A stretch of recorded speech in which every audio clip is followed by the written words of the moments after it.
Have you ever looked at a company that seems like it's on the brink, and then somehow it turns everything around? Well, I can tell you it's not magic. It's a process. And today, we're going to crack open the consultant's playbook and show you the exact step-by-step method they use to transform an organization and make sure that change actually sticks. It really is the million-dollar question, isn't it? How do you fix a struggling organization? The stakes are just incredibly high, and honestly, the very first move you make can decide whether you win or lose. The answer starts somewhere you probably wouldn't expect.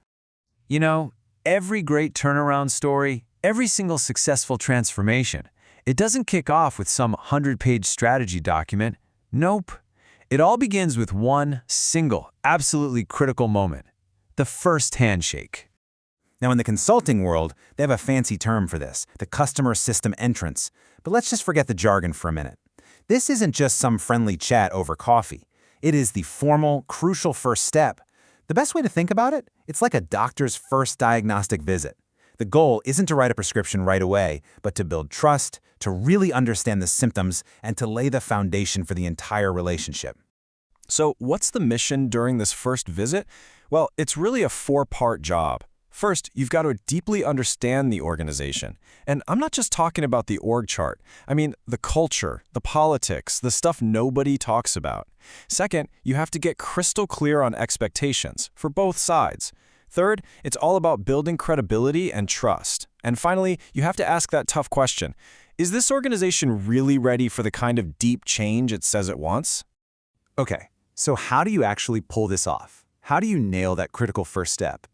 Well, it's definitely not about luck or just having good intuition. There's a clear, deliberate path to turning that initial handshake into a real partnership. And that path follows 5 very intentional steps. It all starts with the initial contact and then moves to a preliminary meeting to start digging into the real issues. After that comes a super important assessment of fit. And this is a two-way street where both sides are asking, hey, is this actually going to work? Step 4 is all about developing rapport. You know, that essential human connection. And it's only after all those boxes are ticked that both sides formally decide to proceed. It's a sequence built on purpose, not just assumption. So why obsess so much over these first few steps? Because getting this entry phase right saves you a world of pain later on. A strong start sets the tone for the entire project. It builds the kind of trust you're going to need for the tough conversations. It defines clear roles so nobody's stepping on toes, and it helps you get ahead of that inevitable resistance before it can derail the whole thing. Really, this says it all. A successful entry opens the door to a successful change. It is the foundation that everything else gets built on top of. Simple as that.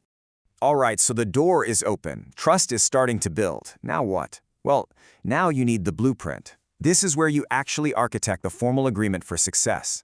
And this is where something called contract binding comes in. It's the process of making that initial verbal understanding totally formal. But look, this is so much more than just some stuffy legal document.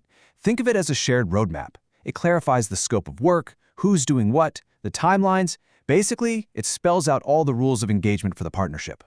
A really strong contract covers a few essential bases. It always starts with the purpose and objectives, like what are we really trying to achieve here? Then it defines the scope of work, what's in, and just as important, what's out.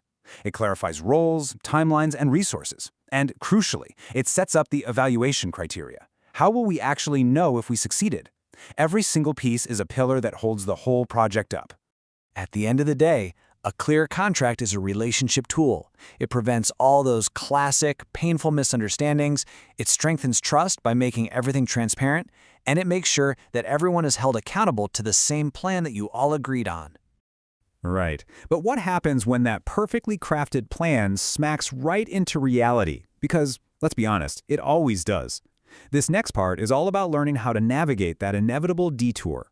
Look, no plan survives first contact with the enemy, right?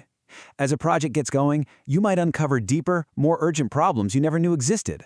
The company's whole strategy might suddenly pivot, or new leadership might walk in with a totally new vision. External factors like the market shifting can pop up out of nowhere, or you might get critical feedback from employees that forces you to change priorities. This isn't failure, it's just the nature of complex work. So how do you manage all this change without the whole project just flying off the rails? The key is to be proactive, not reactive. It starts with staying observant, always keeping an eye on how things are going. When a shift happens, you reassess goals to make sure they're still the right ones. But here's the absolute game changer. You communicate early and openly with the client. From there, you can modify plans strategically, and finally, you document every single change so you can measure its impact. This quote just perfectly nails the mindset. Change management requires not only planning change, but changing the plan when necessary. The real skill isn't just in making a great plan, it's knowing how and when to adapt it. Okay, so let's zoom out for a second and see how all these pieces, the entry, the contract, the adapting, how they all connect to build this solid foundation for success. You can really see the consultant's journey evolve through these stages. During the entrance, the whole focus is on exploration and understanding. Then you get to the binding phase, and it shifts to defining expectations and making a firm agreement. And of course, as changes inevitably pop up, the focus becomes all about adaptation, tweaking the plan to keep it relevant. You can see how the relationship itself actually deepens and matures at each stage. So, what's the big takeaway here?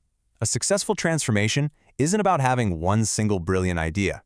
When you strip it all away, it really comes down to three core pillars: clear and constant communication, a solid and ethical contract, and having that built-in flexibility to adapt when reality throws you a curveball.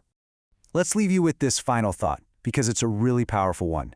A well-managed entry and contract form the foundation of trust, but adaptability keeps the partnership alive. Just think about that for a second. Trust gets you in the door, but it's your ability to adapt that actually gets you over the finish line. So now I want you to turn the lens back on your own world. When your team has to deal with change, what's your strongest link? Are you guys amazing at that initial entry, at building buy-in?